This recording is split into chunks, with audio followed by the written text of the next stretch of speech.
61 AD. Britannia is burning. 3 Roman cities reduced to ash. Approximately 70,000 Roman citizens and their allies were killed, and ancient accounts describe atrocities of extraordinary brutality. The 9th Legion, one of Rome's most feared fighting units, shattered like pottery on a stone floor, and at the head of this apocalyptic storm, a tall, red-haired Celtic queen named Boudica, riding a war chariot across the blood-soaked ruins of an empire's pride. She has an army of nearly 250,000 warriors at her back. Rome has 10,000 men left standing. By every measure of war, numbers, momentum, territory and morale, the Roman province of Britannia is finished. The Emperor Nero is reportedly so rattled that he considered abandoning the island entirely. The entire Roman project in Britain, nearly 20 years of conquest, construction and colonization, is one battle away from total collapse. And yet, on a single afternoon, in a narrow gorge somewhere in the Midlands of Britain, those 10,000 Romans do something that military historians still marvel at 2,000 years later. They don't just survive, they annihilate. According to ancient accounts, 80,000 Celts are killed, not by superior numbers, not by luck, not by gods, but by the cold, calculated brutality of Roman military engineering, by a general who understood terrain the way a surgeon understands a blade, by soldiers trained to kill, not with fury, but with geometry. This is not a story of heroic last stands or glorious resistance. This is a story about what happens when discipline meets chaos, when a machine meets a mob, when 10,000 legionaries turn a narrow valley into the most efficient killing ground in the ancient world. This is the Battle of Watling Street, and this is the brutal truth. Before we go any further, if you're new here, this channel is dedicated to telling the stories of history's most brutal, most decisive and most overlooked battles, exactly the way they happened. No myths, no Hollywood, just the brutal truth. Hit subscribe and ring that bell so you never miss a single one, and if you're already part of this community, drop a comment right now. Tell me, before today, had you ever heard of the Battle of Watling Street? Let's see how many of you knew this story. Now, let's go back to 61 AD. To understand what happened at the Battle of Watling Street, you need to understand how it almost didn't need to happen at all. In 43 AD, Emperor Claudius ordered the Roman invasion of Britain, a damp, fog-wrapped island at the very edge of the known world. The conquest was methodical. Some British tribes were defeated militarily and occupied. Others were allowed to remain as nominally independent client kingdoms, allies of Rome, permitted to rule themselves so long as they paid tribute and caused no trouble. One such tribe was the Iceni, located in what is now the county of Norfolk in eastern England. Their king, Prasutagus, had struck a careful arrangement with Rome. In his will, he left his kingdom jointly to his 2 daughters and to the Roman emperor himself, a diplomatic gesture designed to protect his family and his people after his death. Rome ignored it completely.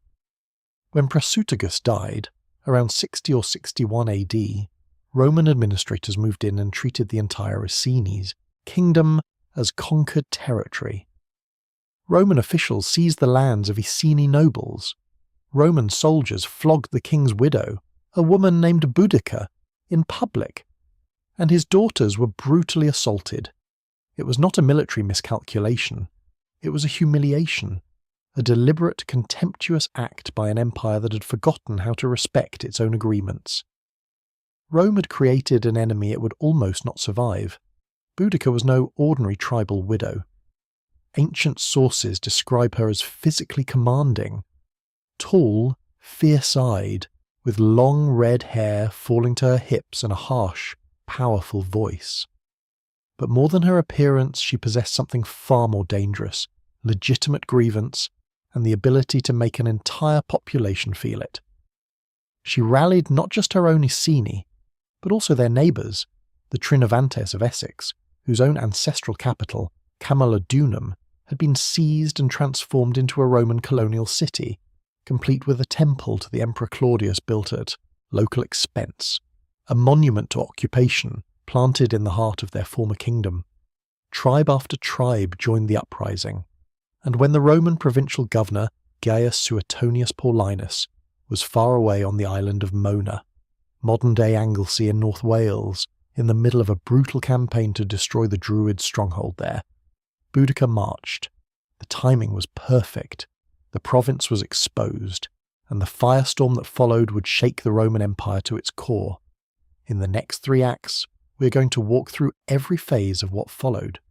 The burning of Roman Britain, the desperate regrouping of Suetonius, and the genius of his tactical choice, and the single most one-sided afternoon of slaughter in the history of the ancient world. We will use the original accounts of the Roman historian Tacitus, who wrote of these events within 50 years of the battle, and who also had unusually close access to first-hand military experience through his own father-in-law, the future governor Gnaeus Julius Agricola, who served under Suetonius in Britain during the revolt, as our primary guide. And we will not look away from a single moment of it, because the Battle of Watling Street is not just a military story. It is a story about power, about humiliation, about revenge, and about what an empire is willing to do to survive. Let's begin. To understand why Britannia burned, you need to understand something about the way Rome conducted its empire. Rome was not merely a military machine. It was a system, a framework of laws, debts, and diplomacy designed to extend Roman control far beyond the reach of any single legion. Where the sword established dominance, the administrator followed with a ledger, and sometimes that ledger was more brutal than any blade. The Iceni were a proud, warrior people who inhabited the flatlands and marshes of what is now Norfolk, in the eastern corner of England. They were no strangers to the concept of Roman power. Tribes across southern Britain had been in contact with Rome since Caesar's raiding expeditions a century earlier.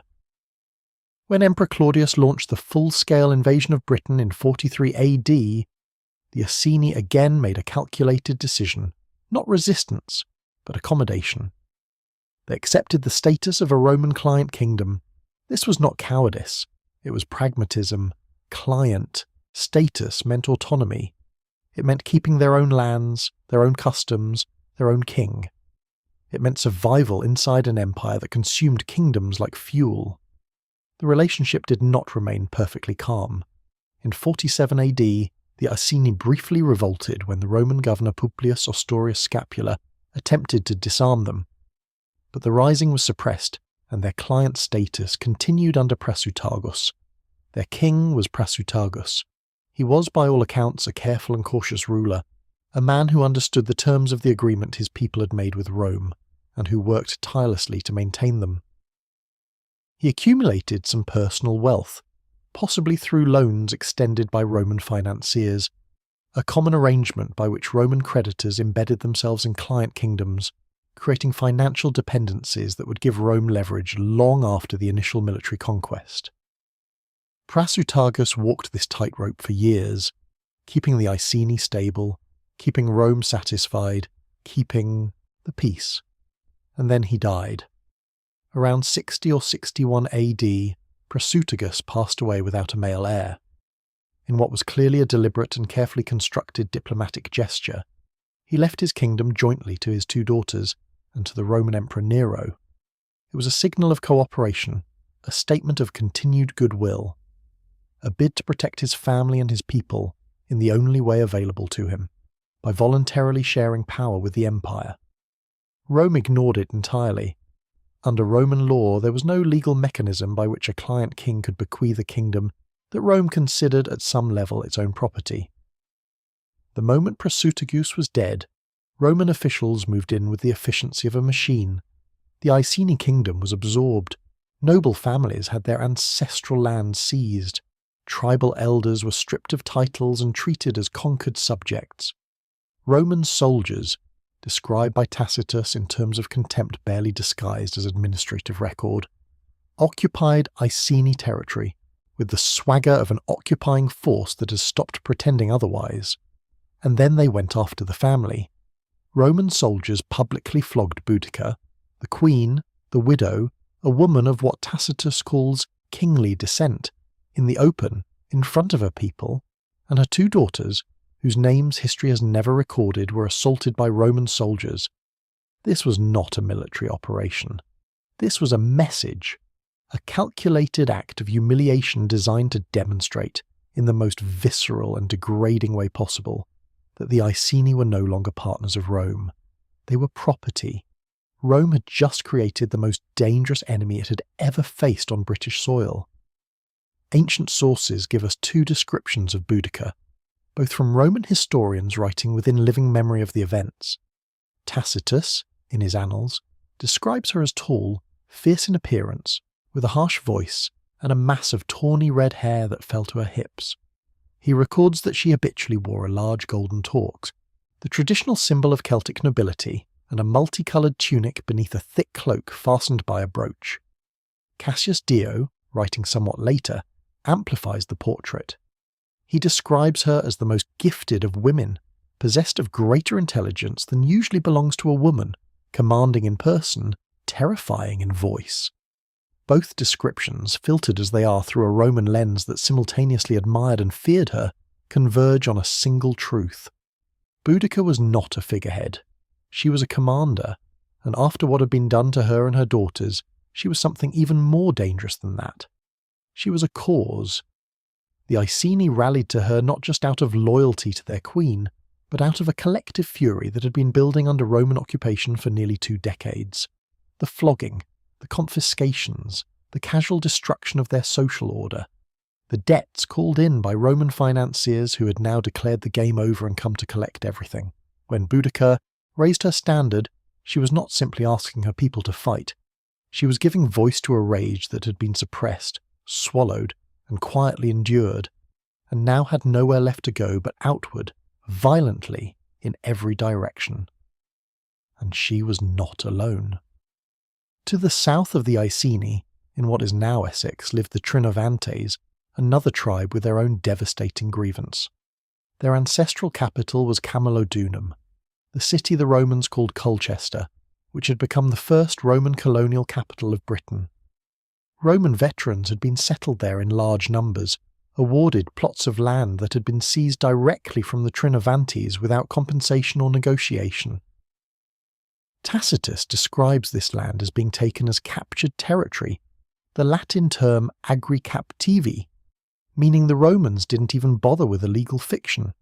They simply took it, drove the Trinovantes from their homes, and handed the properties to retired soldiers. And to make their contempt permanent, the Romans built a temple to the deified Emperor Claudius at the heart of the city. This was not subtle.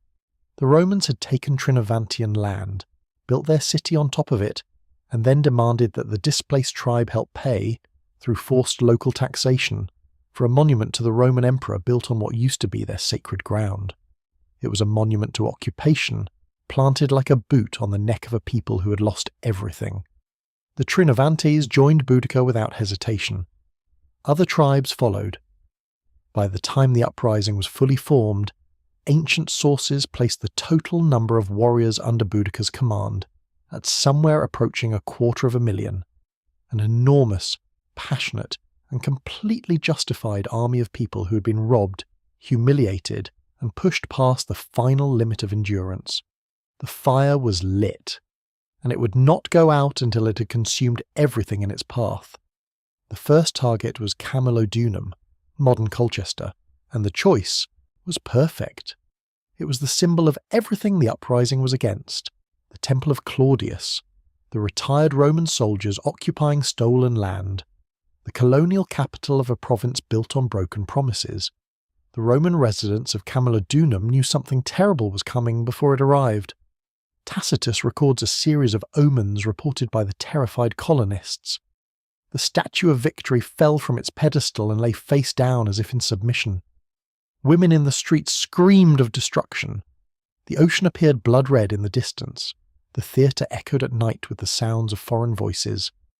Whether these omens were real or invented in retrospect matters less than what they reveal. The Roman colonists of Camulodunum were afraid, and they had reason to be. They appealed for help to Catus Decianus, the Roman imperial agent or procurator in Britain. The same man, it should be noted, whose financial predation had been one of the direct causes of the revolt in the first. place. His response was to send 200 lightly armed men, 200 soldiers, for a city sitting in the path of a 250,000-strong uprising. Whether this was incompetence, arrogance, or some combination of both, the result was identical, catastrophic. Boudica's army descended on Camulodunum like a storm that had been building for a generation. The city had no walls. The Roman veterans had lobbied against the expense and inconvenience of fortification. There was nowhere to retreat except for the Temple of Claudius itself, where the remaining Roman defenders made a last stand that lasted, according to Tacitus, approximately 2 days before it was overwhelmed. Every Roman collaborator, every person who could not escape was killed. The city was razed. The Temple of Claudius, that permanent, arrogant monument to occupation, was torn apart stone by stone. A bronze head of the deified Emperor Claudius, torn from a statue in the city, was hurled into a nearby river where it lay hidden for nearly 2,000 years before archaeologists pulled it from the riverbed of the Alde in Suffolk. Camulodunum ceased to exist. The destruction of Camulodunum sent shockwaves through Roman Britain. The nearest Roman military force was the 9th Legion, Legionaries Hispana, one of the most storied units in the entire Roman army, with a battle history stretching back to the wars of Julius Caesar. Its legate, Quintus Petilius Cerealis, moved immediately to relieve the city, marching south with what appears to have been the infantry component of his legion, somewhere in the range of several thousand heavy-foot soldiers. He never reached Camulodunum. Boudica's forces intercepted the 9th Legion on the march and hit it with devastating force. Cerealis, in a desperate measure, managed to escape with his cavalry and retreated to his fortified camp.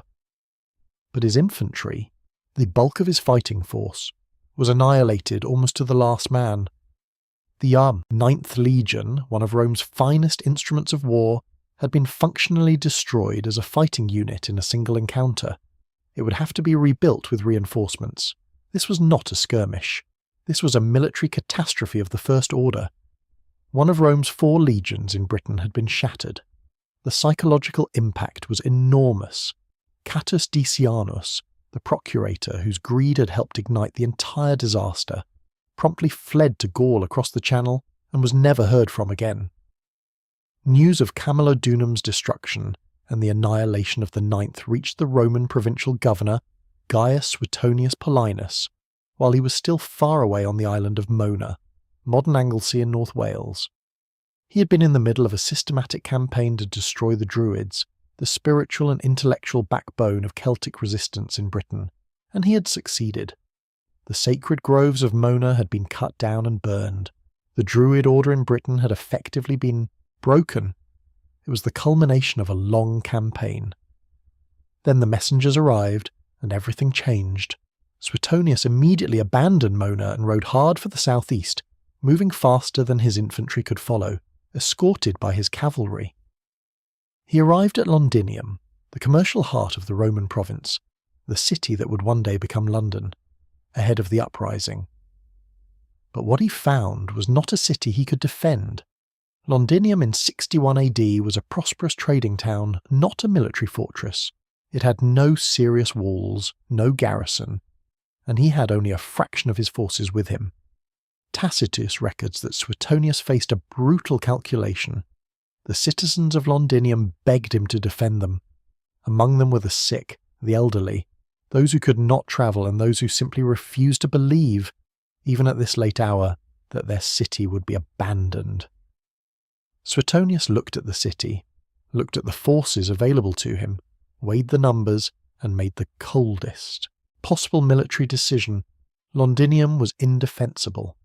He ordered the evacuation of everyone willing and able to leave, and he marched his force north, pulling back to join his main army. The rest he left behind. Boudica's army arrived in Londinium shortly after Suetonius departed. What followed was methodical and merciless. Every person who had remained, the sick, the elderly, those who had simply waited too long, those who had refused to believe Rome would abandon them, was killed. Tacitus does not soften what happened to those who were captured alive. Archaeological evidence recovered in the 20th century from the site of Roman London tells its own silent story. a thick, dark layer of burned debris, coins, pottery, iron objects fused together by enormous heat, buried under 2,000 years of subsequent city life, still visible today as a distinct stratum in the geological record. Londinium was burned so thoroughly that archaeologists can date the destruction, later almost to the year. And then the army moved on. Verulamium, modern St. Albans, was the third city. It was, unusually, a city of Britons, a municipium, a Roman-style city inhabited primarily by Catuvelauni tribe members who had embraced Roman ways and Roman culture. This distinction meant nothing to the fury of the uprising. Verulamium was burned to the ground. Its inhabitants were killed. The same dark burning layer that archaeologists discovered beneath London exists beneath St. Albans as well. The same archaeological signature of the same catastrophic afternoon. 3 cities gone. Between 70,000 and 80,000 people, Romans, Roman allies and Romanized Britons, killed across the 3 cities combined, according to Tacitus. The 9th Legion broken. The procurator fled to Gaul. The governor of Britain withdrawing north with barely 10,000 men to his name. Emperor Nero in Rome reportedly so shaken that he considered ordering a full Roman withdrawal from Britain, cutting his losses and abandoning the entire island. By every conventional military and political measure, the Roman province of Britannia was finished.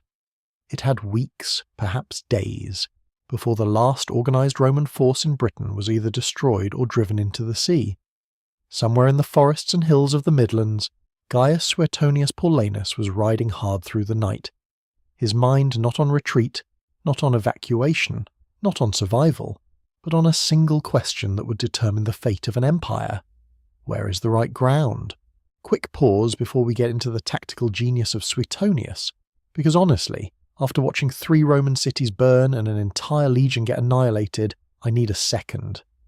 Look, I personally use NordVPN, and if you're spending time online researching history, watching documentaries, or just browsing, it's worth having.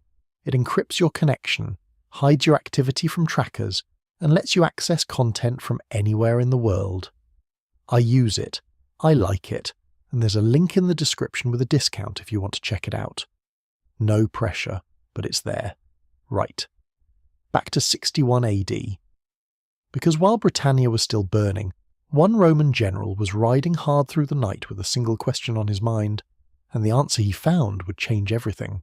While Britannia burned, one man rode through it. Gaius Suetonius Paulinus was not the kind of general who panicked. He was not the kind of man who looked at a catastrophe and saw anything other than a problem to be solved. Rome produced many administrators who wore the title of military governor. It produced far fewer men who were genuinely, professionally and instinctively military commanders in the deepest possible sense, men for whom battle was not a last resort but a craft, and terrain not a backdrop but a weapon. Suetonius was one of those men. He had earned his reputation the hard way.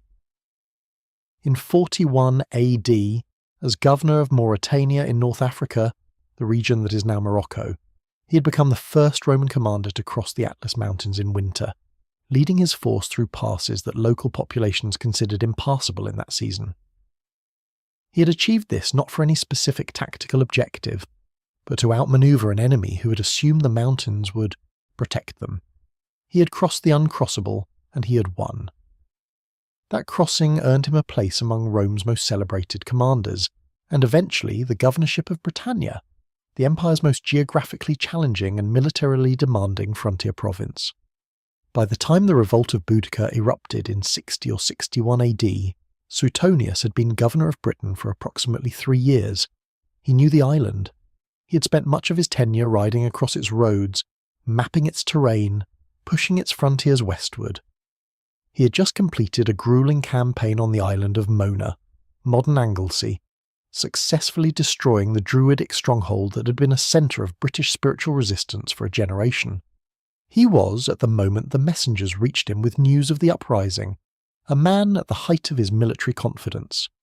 Then the reports kept coming, each one worse than the last. Camulodunum, gone. The 9th Legion is shattered. Londinium, indefensible. The procurator fled to Gaul, and the 2nd Legion at Exeter, the force he had ordered to march to join him, silent, its prefect Peneus Postumus refusing to move and failing to obey a direct order from his own commanding general. Suetonius arrived at Londinium ahead of Boudica's army, riding fast with his cavalry escort. He assessed the city in hours. No walls, no defensible positions, a sprawling commercial town built for trade, not war. And the force he had personally available, a fraction of what he needed. He made the coldest possible calculation and gave the order to evacuate. Then he turned north, with the burning sky of Londinium behind him, and he began to think. Strip away the drama for a moment and look at the raw numbers, because the numbers are what make what Suetonius did next so extraordinary. He commanded approximately 10,000 men. According to Tacitus, this force was built around the 14th Legion, Leofotium Gemina, and detachments of the 20th Legion, Legio Tertia Valeria Victrix, along with auxiliaries gathered from nearby stations. These were the forces he had used for the campaign on Mona. They were experienced, battle-hardened, and loyal. But they were 10,000 men. Against them, Boudica commanded a force that ancient sources describe in staggering terms. Tacitus writes of numbers without precedent. Cassius Dio places the figure at approximately 230,000 warriors. Modern historians treat these ancient figures with appropriate skepticism. Ancient accounts frequently exaggerated enemy numbers to magnify Roman achievements, but even the most conservative scholarly estimates suggest Boudica's combined force numbered somewhere between 100,000 and 150,000 fighters.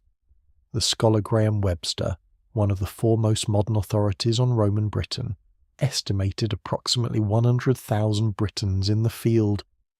Even at that lowest credible estimate, Suetonius faced odds of 10 to 1 against him. There was no possibility of winning a conventional battle at those odds.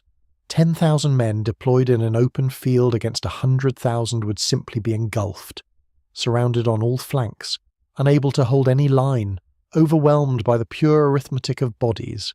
And the Celts were not merely numerous. They were inspired. They had just burned 3 Roman cities and annihilated a Roman legion. They were riding a wave of momentum and justified fury that had been building for nearly 2 decades. Their queen rode before them in a chariot, her daughters beside her, her red hair loose, her voice carrying across thousands of warriors who believed, with every reason, that the gods were with them. If Suetonius engaged Boudica's army in the open, on ground of her choosing, he would lose. The mathematics were absolute. The province of Britannia would cease to exist, and Suetonius, a man who had crossed the Atlas Mountains in winter, who had governed the most difficult province in the empire and spent 3 years learning every fold and contour of its landscape, understood one thing with crystalline clarity. He did not need to fight the whole army. He needed to fight a fraction of it. And the way to fight a fraction of 100,000 people was to find a piece of ground that could only be approached by a fraction of them at a time. He needed a bottle, and he needed to be standing at its neck. What happened next was not luck. It was not instinct. It was the product of years of professional military experience applied to a specific, desperate problem with ruthless focus. Suetonius pulled his force back north and west, away from the burning cities of the southeast, moving along Roman roads, the military highways that crisscrossed Britannia and that he knew better than any other man alive. As he moved, he was simultaneously withdrawing from Boudica's line of advance and conducting a systematic evaluation of the terrain. Modern academic research, including detailed terrain analysis studies using topographic modelling of southern Britain, has attempted to reconstruct the routes available to Suetonius and the criteria he would have applied when selecting his battle position. The research, grounded in Tacitus's original description, identifies the critical requirements Suetonius would have been working from. A depression or defile through which the enemy must advance, steep or elevated ground protecting both flanks, a forest or elevated obstacle securing the rear entirely, and an open plain in front where the enemy's approach would be fully visible with no possibility of ambush. Every one of those requirements served a specific tactical purpose. Every one of them was calculated to neutralise the one overwhelming advantage Boudica possessed: numbers. A narrow defile meant that no matter how many warriors stood behind Boudica, only a limited number could actually make contact with his front line at any given moment. The mathematics of the battlefield would be compressed. Instead of fighting 1 against 10, his legionaries would fight 1 against 1, or perhaps 1 against 2, with the entire weight of Roman discipline, Roman equipment, and Roman training brought to bear on a manageable front. The flanking high ground, the sides of the defile, would prevent the Celts from simply streaming around his edges and surrounding him. The forest at his back eliminated the possibility of a rear attack, and the open plain in front ensured that no enemy force could approach unseen. No hidden contingent waiting in the trees, no flanking column moving through the fog, no surprise. He was not just choosing a defensive position, he was designing a killing zone. One commonly suggested location, based on traditional historical interpretation and supported by Tacitus's description, is the vicinity of Mansetta in modern Warwickshire, along the line of what was then the Roman military road running northwest through the Midlands, the road that would later give the battle its name, Watling Street. Modern research using terrain analysis has also suggested other candidate sites further southwest, along the ancient Portway or Acheman Street routes, with some analysis pointing to sites in the Kennet River Valley. The precise location remains, after 2,000 years, genuinely unknown and academically contested. But Tacitus's description of what the position looked like is unambiguous, and that description is specific enough to tell us exactly what Suetonius was thinking. Tacitus describes the position in Annals 1434 as artis faucibus, literally narrow jaws or a tight gorge, a term that captures precisely the kind of terrain Suetonius had chosen, a place where something enormous would be forced into something dangerously small. It is the same word Romans used to describe the narrow passage of a mountain pass, the constrictive entrance to a harbour, the point at which something wide and open is forced into something narrow and dangerous. Suetonius found his throat. He marched his 10,000 men into it, placed the forest behind him so no enemy could approach from the rear, confirmed that there was no trace of the enemy except directly ahead on the open plain, and gave the order to form up. He had found his bottle. Now he had to wait for the tide to come in.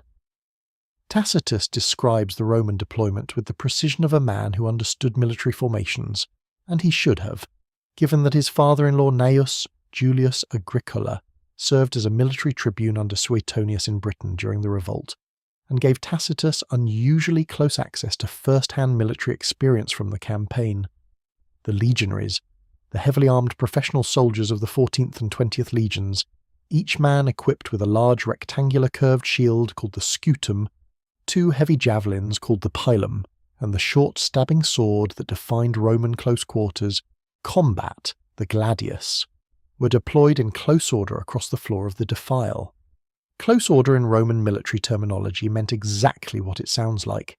Shields almost touching, bodies tight together, the formation so compact that each man was physically supported by the man behind him, could feel the presence of his comrades on either side, and presented the enemy with a continuous wall of overlapping shield and iron rather than a collection of individual fighters.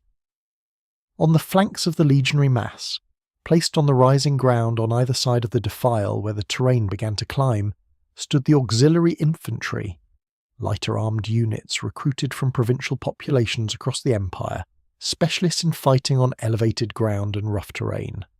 They occupied the rising slopes on either side of the funnel, where the incline made it impossible for large numbers of Celtic warriors to press forward in any kind of coordinated formation. On the extreme wings, beyond, the auxiliaries were the Roman cavalry, mounted, armed with lances, capable of rapid offensive action. In a conventional battle on an open field, cavalry were often decisive. Here, their role was different. They were positioned to prevent any Celtic attempt to work around the edges of the position, to respond instantly to any threat of envelopment, and to serve as the hammer that would drive the final blow once the battle turned.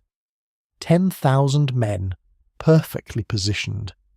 Every element of the formation was designed to do one thing: force an enormous army to fight on the terms of a small one. Boudica's army came onto the plain, and what the Roman soldiers saw from within the defile must have been a sight that defied easy description. Tacitus writes that the British forces pranced about far and wide in bands of infantry and cavalry, their numbers without precedent. He records the noise, the roar of tens of thousands of Celtic warriors giving voice to their battle cries, the thunder of horses and chariots, the clashing of weapons on shields, the carnix, the tall, boar-headed Celtic war trumpet whose blaring, discordant sound was specifically designed to terrify enemies and had been unnerving Roman soldiers since the days of Julius Caesar.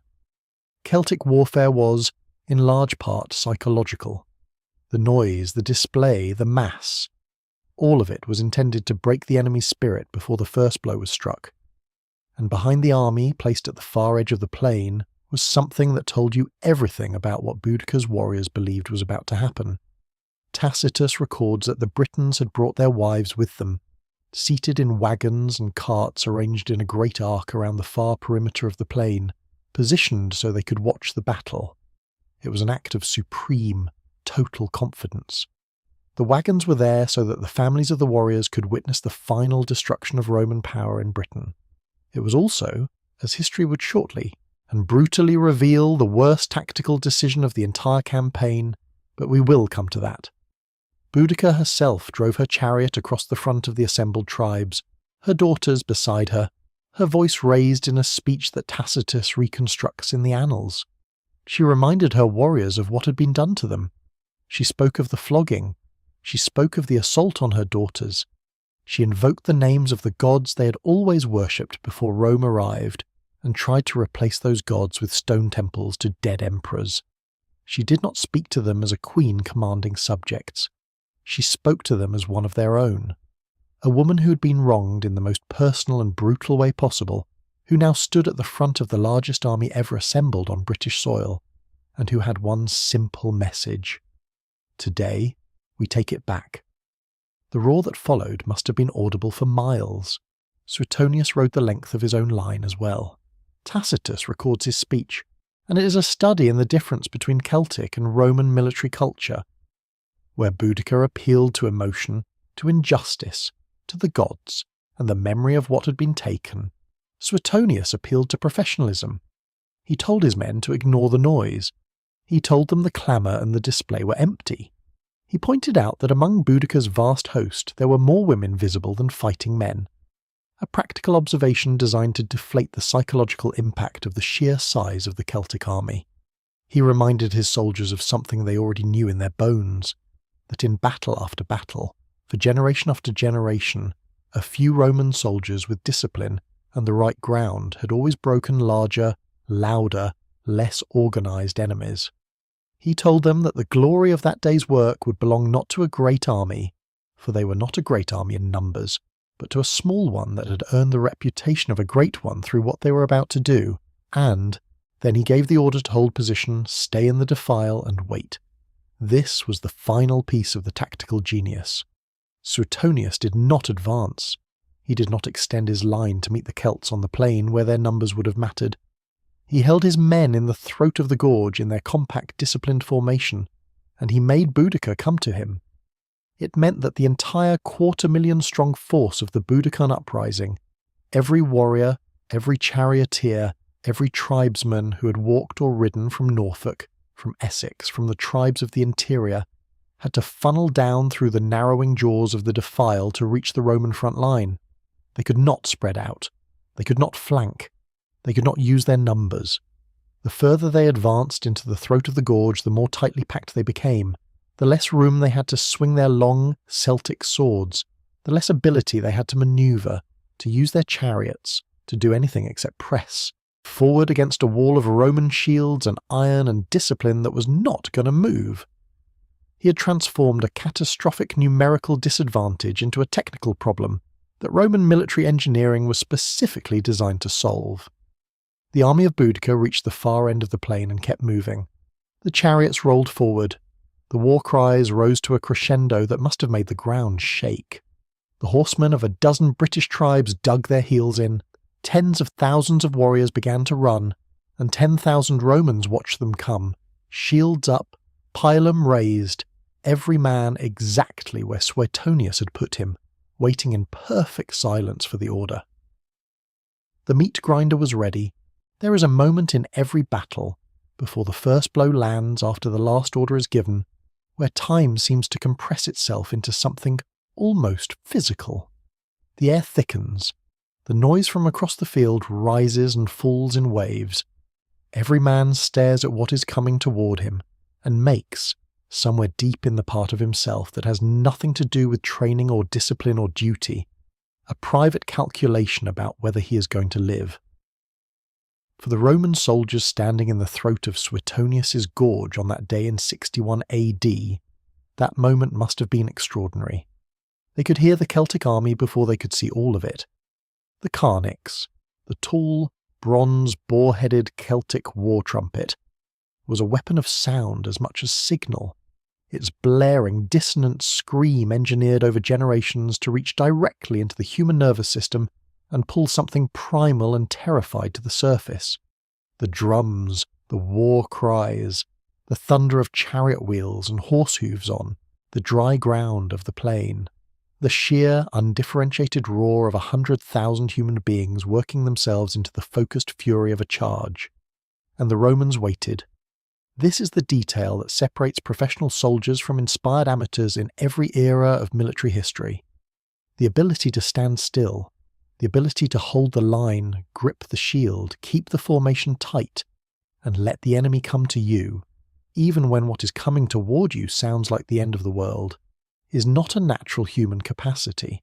It is a manufactured one, built through years of drilling, repetition, and the specific Roman military psychology that treated panic not as an understandable human response, but as a professional failure, a disgrace to the unit, a betrayal of the men on either side of you who were also standing still, also holding, also waiting. Suetonius gave his final orders. Hold the position. Do not advance until the command is given. And when it is given, move forward together, as one. Then the Celts reached the edge of the funnel, and the Battle of Watling Street began. The Celtic way of war was ancient, effective, and built on entirely different principles than the Roman model. Where Rome organised violence into a system, a sequence of actions performed collectively by trained professionals operating in close coordination, Celtic warfare organised violence around the individual. The Celtic warrior was, first and foremost, a fighter.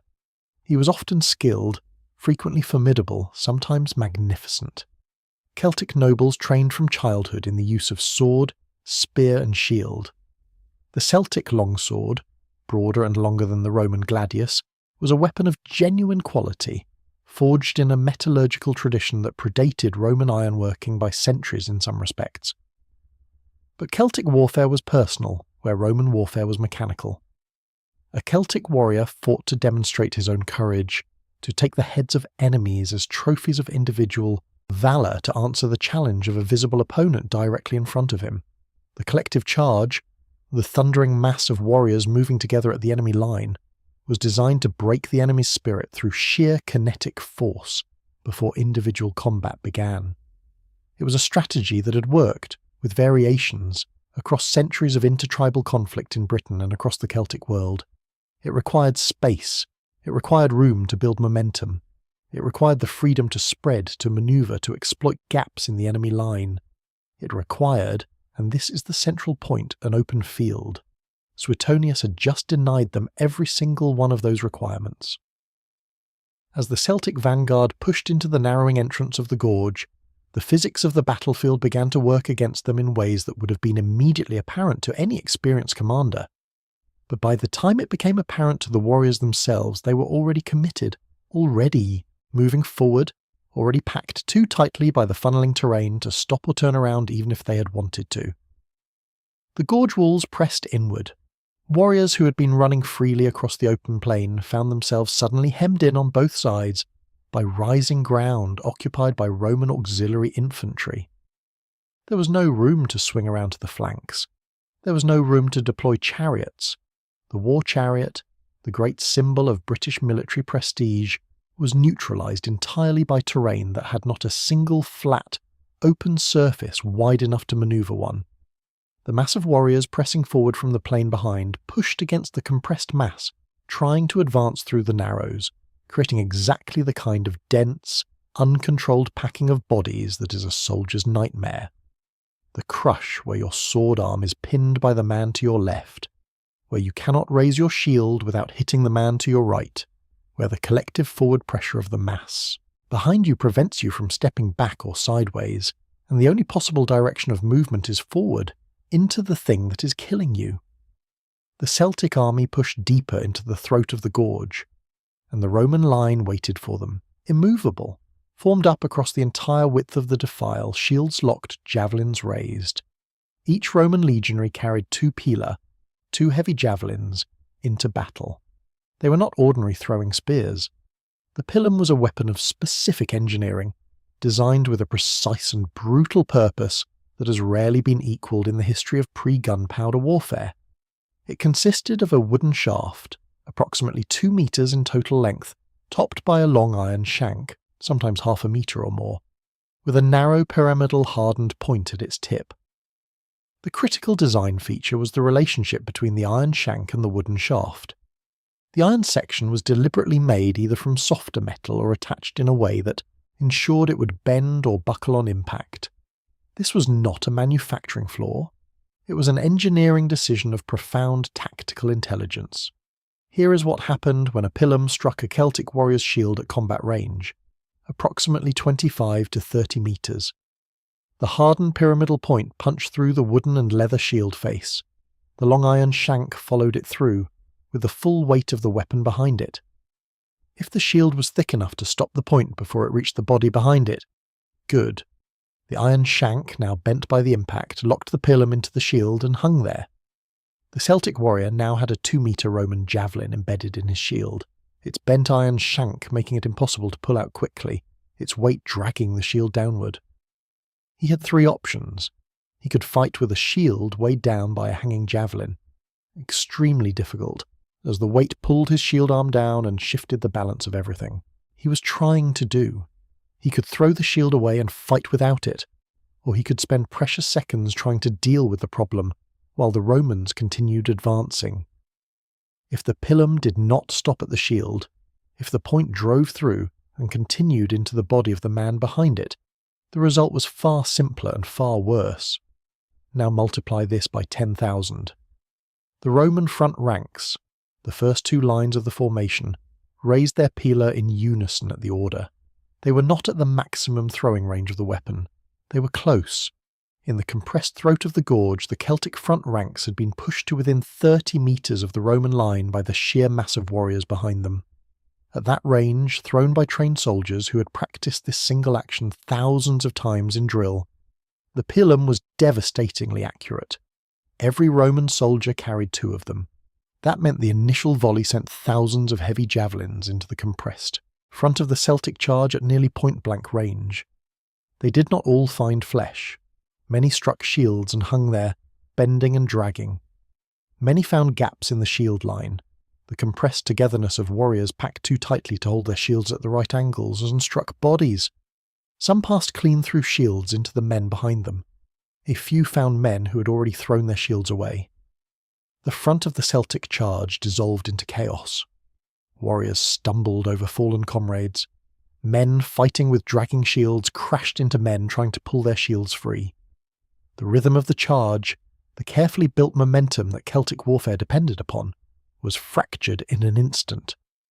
Warriors who had been running forward hit a sudden wall of stumbling, falling, colliding bodies and lost their own footing. The press from behind continued. People at the front could not stop. People behind them could not see what was happening and could not slow. And then the second rank of Romans threw their pila. Another wave of thousands of javelins into a front that was already broken. And then Suetonius gave the order to advance. What happened next is, militarily speaking, one of the most efficient sequences of organised violence in the ancient world. And it is worth understanding exactly how it worked, because it was not savage, it was not frenzied, it was not emotional, it was mechanical in a way that the 21st century mind associates with industrial processes rather than hand-to-hand combat. The Roman legionary in close formation fought with two primary tools in close sequence: the scutum, the large rectangular curved shield, and the gladius, the short, broad-bladed stabbing sword that was the signature weapon of the Roman infantryman. The sequence in which these two tools were applied was not left to individual discretion. It was drilled into every soldier through hundreds of hours of practice until it became automatic. Step forward. Drive the scutum forward. Not a defensive movement, but an offensive one. The heavy curved shield used as a battering ram, driven into the body or face of the man directly in front of you. The impact was designed to knock an opponent off balance, to break his footing, push his own shield aside, destroy his stance.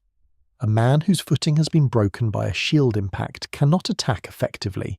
He cannot properly defend himself. He is, for a critical fraction of a second, open. In that fraction of a second, the gladius came out. The gladius was short, typically around 50 to 60 centimetres of blade. It was not a weapon designed for the sweeping overhead cuts that Celtic longswords required space to deliver. It was a weapon designed for a single action performed at close quarters, a horizontal thrust driven between an opponent's ribs into the vital organs of the torso. Roman military writers were explicit about this. Vegetius, writing in the late Roman period, but drawing on much earlier traditions, notes directly that a soldier who cuts with a longsword opens himself to blows on the side. A thrust of 2 inches into the throat or chest is sufficient to kill a man and leave the soldier protected behind his shield. Scutum gladius, scutum gladius. Step forward, shield punch, sword thrust, step forward again. The man at the front falls. The Roman steps over him and repeats the sequence on the man now in front of him. The formation advances together, not one man racing ahead, not one man falling behind. As a single coordinated unit, every man in lockstep, the shield wall an unbroken line moving forward through the compressed, panicking, stumbling, falling mass of warriors that the pilum volley had created. The men in the second Roman rank were not fighting. Not yet. They were maintaining pressure on the backs of the men in front, ensuring the formation held its density, ensuring no man in the front rank had to absorb a blow alone, ensuring the psychological weight of a continuous human mass advanced with every step. When a man in the front rank was exhausted or wounded, the man behind him stepped smoothly forward to take his place. The formation did not pause. It did not stop to tend the wounded or reform around a gap. It moved forward, continuously, relentlessly, with the cold efficiency of machinery. This was what Roman military training existed to create. Not better individual fighters, though the training certainly produced those, but a system in which individual fighting ability was almost beside the point. A Celtic warrior of exceptional skill, a man who had trained since boyhood and fought in a dozen intertribal conflicts, was lethal in open individual combat. He was almost irrelevant against this system. The pilum had broken his shield before he reached the Roman line. The compressed terrain had eliminated his room to swing his longsword. The scutum punch had broken his stance before the gladius ever came out. He never got to demonstrate his individual skill because the Roman system had methodically removed every condition under which individual skill could be expressed. The Celts were not being defeated by better warriors. They were being processed by a better machine. As the Roman line ground forward, the nature of the Celtic disaster compounded itself in a way that transformed a military defeat into an almost total annihilation. Remember the wagons. At the far end of the plain behind the Celtic army, Boudica's warriors had arranged their wagons and carts in a great arc. The families, the wives, the children, the provisions, the baggage of an entire tribal uprising that had arrived at this battle fully confident it would watch a Roman province die. The wagons were there for celebration. They were witnesses to a victory that, at the moment they were positioned, must have seemed utterly inevitable. As the Roman shield wall advanced and the Celtic front collapsed, the warriors at the rear began to push back, trying to escape the killing, trying to run, responding to the natural and overwhelming human impulse to move away from a thing that is destroying you. But the army was packed too tightly in the gorge, and the mass of warriors on the plain behind the gorge was itself enormous. Panic spreads through a dense crowd the way fire spreads through dry wood. Fast, unstoppable, and completely indifferent to individual choices. The warriors who turned to run crashed into the warriors still pushing forward, creating a collision of panicking bodies that froze the entire mass in place. And behind the panicking mass, closing off every possible direction of escape, were the wagons. The arc of carts and families that had been arranged to witness a triumph had become, in the space of less than an hour, a wall that trapped an army with nowhere left to go. Tacitus records what happened with a directness that requires no embellishment. The Romans did not stop at the edge of the gorge. Suetonius gave the order, and the three elements of his force, the legionary infantry in the centre, the auxiliary infantry on the flanks and the cavalry on the wings, surged forward together onto the open plain, exploiting the collapse of the Celtic formation, driving into the panicking mass of trapped and immobile warriors. The cavalry swept outward on both wings in a wide enveloping arc, cutting off any possibility of escape around the sides of the wagon barrier. The auxiliary infantry drove into the flanks of the crowd. The legionaries pushed straight through the centre. There was no longer a battle in any meaningful sense of the word. There was a slaughter. The Britons trapped against their own wagons could not run. They could not form a new defensive line. You cannot form a defensive line when the people around you are screaming and pushing in every direction, and the cavalry are hitting you from behind. They could not protect each other. They died where they stood, where they fell, in the press of their own people, against the wheels of the wagons their families had ridden to watch the victory. Tacitus reports that the Romans did not spare anyone. Not the warriors, not the women in the wagons, not the baggage animals. The pile of dead, he writes, spread far across the plain. 80,000 dead by his count against Roman losses of approximately 400 killed and a comparable number wounded. Modern historians treat the precise figures with some skepticism. Ancient sources routinely inflated enemy casualties, but no serious scholar disputes that the disproportion was extreme, that the Celtic casualties were catastrophic in absolute terms, and that the battle was, from a military standpoint, one of the most complete and decisive engagements in the history of the ancient world. Where was Boudica in these final hours? Tacitus places her at the battle, watching the collapse of everything she had built. He records that she escaped the field, though the exact circumstances are not described. She did not survive long. Tacitus records that Boudica took poison rather than submit to Roman capture. Cassius Dio offers a slightly different account, that she fell ill and died. The two accounts cannot be fully reconciled, and after 2,000 years they probably cannot be. What both sources agree on is the fact that she died in the immediate aftermath of the battle, free and on her own terms. She was not paraded through Rome in chains, as so many defeated enemies of the empire had been before her. She was not put on display, not humiliated, not made into a spectacle for Roman triumph. Whatever she chose at the end, poison or illness, a private death in a forest or a final act of deliberate will, she chose it herself. The uprising of the Iceni died with her. The remaining tribal forces scattered.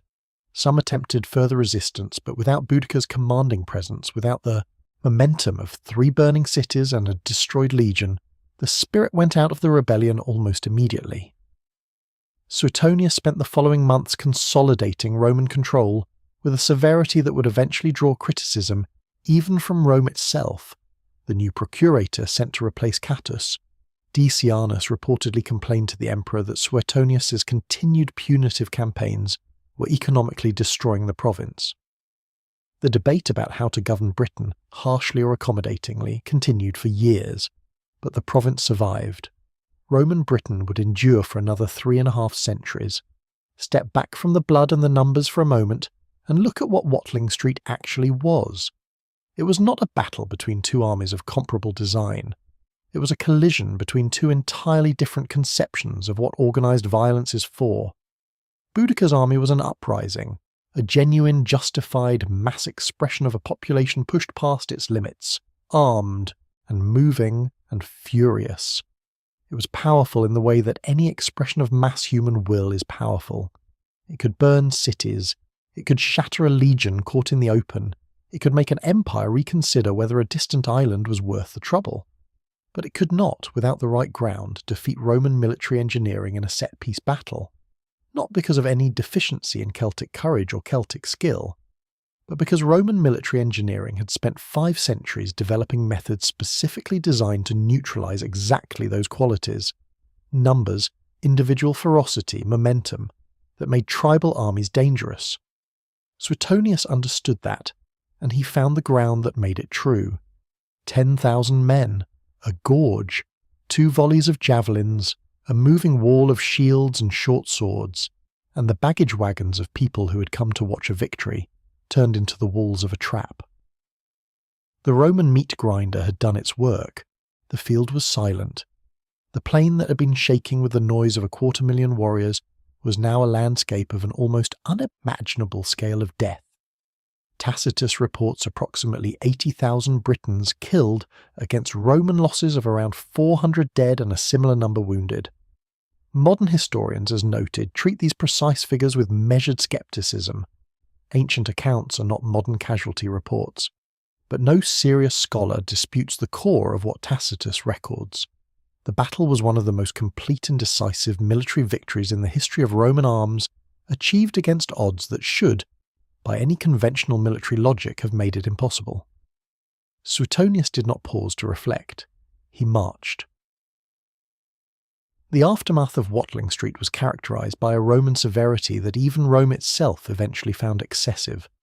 Suetonius drove his forces across the lands of every tribe that had participated in the uprising or had remained neutral. Tacitus records that his soldiers ravaged with fire and sword the territories of the defeated. Villages were burned, fields were destroyed, people were killed or enslaved by the thousands. The Asini tribe that had once been a proud client kingdom, the people whose legitimate grievances had started this entire catastrophe, were essentially broken as a coherent political entity. Their lands were devastated, their leadership was eliminated. And here the story takes one of its most remarkable turns. The new procurator sent from Rome to replace the disgraced Catus Decianus was a man named Gaius Julius Alpinus Classicianus, and he looked at what Suetonius was doing to the province and concluded, with considerable moral and political courage, that it was self-defeating.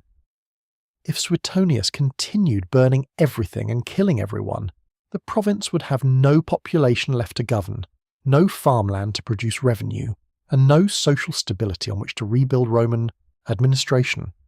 Classicianus wrote directly to Emperor Nero, bypassing his own commanding general, to report that Suetonius's punitive campaigns were destroying the province's economic future. He recommended Suetonius's replacement with a governor capable of governing by something other than terror. Nero sent an imperial freedman named Polyclitus to inspect conditions. Afterward, the case for replacing Suetonius gathered strength, and shortly afterward, Suetonius, the man who had just saved the Roman province of Britannia at odds of 10-1, the finest military mind Rome had placed in Britain, was quietly recalled to Rome on the pretext of some lost ships. He was replaced by the more conciliatory Publius Petronius Turpilianus, whose explicit mandate was to end the punitive campaigns and begin the slow process of political and economic reconstruction. It was, by any measure, a stunning fall from grace for a general who had just performed one of the most extraordinary feats of arms in Roman history, but it was also, in a cold political sense, the right decision. Rome did not need a general in Britain anymore. It needed an administrator. The rebellion was over. The province needed to be rebuilt, reconciled, and reintegrated, not burned.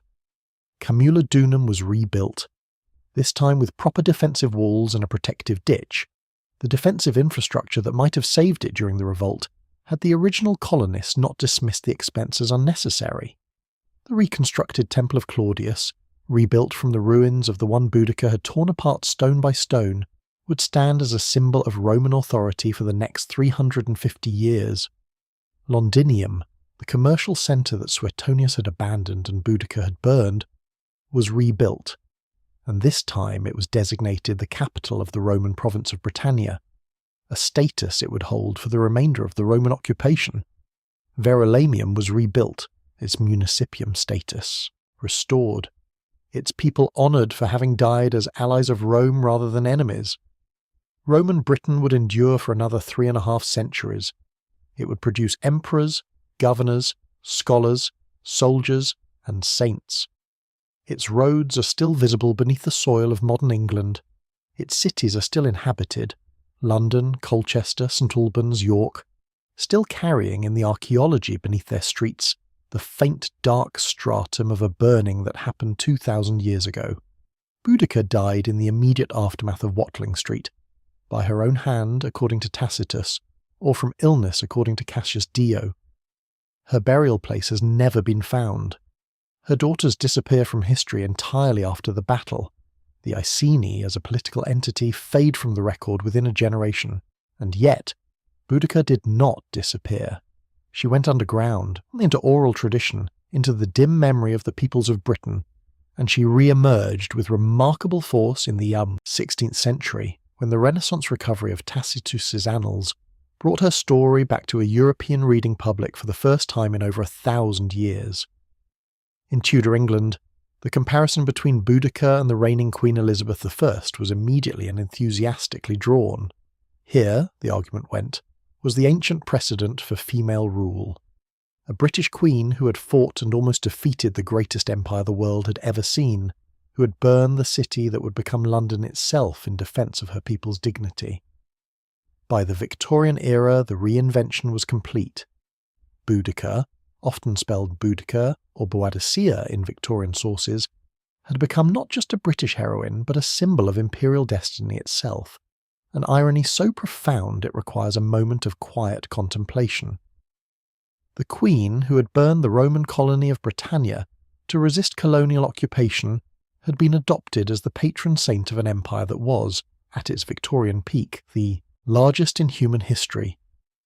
A bronze statue of Boudica in her war chariot, flanked by her daughters, was erected at Westminster Bridge in London, the city she had burned, in 1902, where it stands today, overlooking the Thames, at the very centre of what was once the Roman province of Britannia. Rome won the battle. History gave Boudica the monument. So what is the brutal truth of Watling Street? It is not simply that Rome won. Rome had been winning battles for 5 centuries by 61 AD. It is not simply that Boudica lost. She had, by any honest assessment, already won more than anyone had any right to expect. 3 cities, a destroyed legion, and an empire that seriously considered cutting its losses and sailing home. The brutal truth of Watling Street is this. It was decided before the first javelin was thrown. It was decided the moment Suetonius found his gorge, placed his back against the forest, and waited. The battle itself, the pilum volleys, the shield wall, the slaughter at the baggage train, was the execution of a decision that had already been made in the mind of one extraordinarily capable man while he rode through a burning province in the middle of the night. Boudica had numbers, momentum, legitimacy, and fury. Suetonius had 10,000 professionals, the right piece of ground, and 2,000 years of Roman military doctrine crystallized into a single afternoon. The lesson the Romans had learned, across 5 centuries of warfare from the Italian peninsula to the deserts of North Africa to the forests of Germany, was the same lesson that would be relearned in every age of military history that followed. In the end, it is not the largest army that wins. It is the army that fights the battle it prepared for on the ground it chose against an enemy it understood. Suetonius prepared for exactly this battle. He chose exactly this ground. He understood exactly this enemy. 10,000 men, 1 gorge, 1 afternoon, and Britannia survived. For another 350 years. That is the Battle of Watling Street, the Roman meat grinder.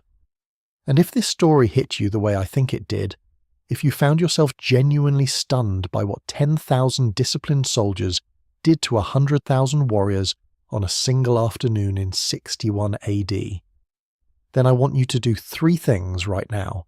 First, hit that like button. It takes 1 second, and it tells the algorithm that this kind of deep, serious, properly researched military history is exactly what this channel is built for. It directly helps this video reach more people who love this content. Second, check the description below. There is a link to another video on this channel that I think you're going to watch straight through without stopping.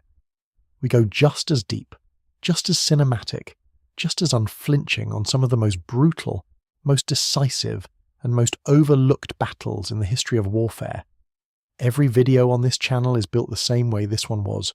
No myths, no Hollywood, just the brutal truth. Pick one and let it run. Third, drop a comment right now and tell me what you want next. This channel is built around your curiosity. Is it another Roman battle? Is it the battles of Alexander, the Mongol conquests, Thermopylae, the sieges of the medieval world? Tell me what you want to see, and I will build it for you with the same depth and the same honesty as this one. The story of Boudica and the Battle of Watling Street is, at its heart, a story about what happens when power forgets that the people it governs are human. Rome created the conditions for its own near destruction through greed, contempt, and the casual brutality of administrators who thought the rules didn't apply to them this far from the capital. The fire they lit nearly consumed everything they had built. Nearly. I'll see you in the next one.